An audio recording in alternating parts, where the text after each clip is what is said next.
Grief counselors met with employees at the public defender's office today as a memorial to Jeff Adachi grew. He fell ill Friday evening at this apartment on Telegraph Hill. Homicide detectives and the medical examiner's office are investigating, and they say there are no signs of foul play. But Matt Gonzalez is concerned about the investigation into Adachi's death. You know, I've handled a lot of cases over the years, and this is not normal.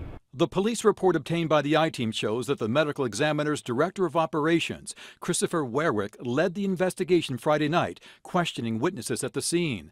But just 3 weeks before, Jeff Adachi tried to get Werwick fired for lying in a homicide case about his office's accreditation with the National Association of Medical Examiners. The medical examiner's office has lost their accreditation with that national organization at least a year earlier, perhaps 2 years earlier. Mr. Werwick knew that.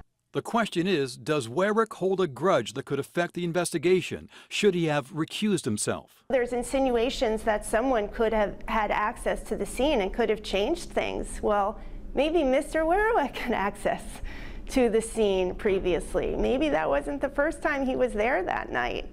I called and emailed and went to the medical examiner's office, and Christopher Werwick would only say through his staff that he's too busy to talk.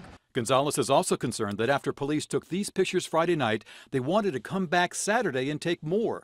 The building owner refused, so police got a search warrant and on Sunday broke down the door. It just kind of feels like, really, this is, from everything we can tell, a medical emergency that resulted in death.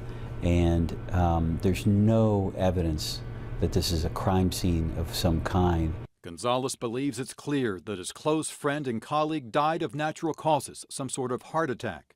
Late last night, I spoke with the realtor and friend of Adachi's who gave him the keys to that apartment. She took the call from Adachi's friend, frantic that he had fallen ill. And I said, "What's wrong with Jeff?" And she said, "Well, he said he had stomach pains and heartburn, and you know, and she said, but he's not doing well now. Can you please hurry and come here?"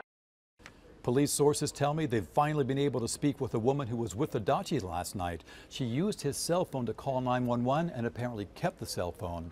The autopsy was performed yesterday, and no word yet on when the results will come out. For the I-Team, Dan Noyes, ABC 7 News.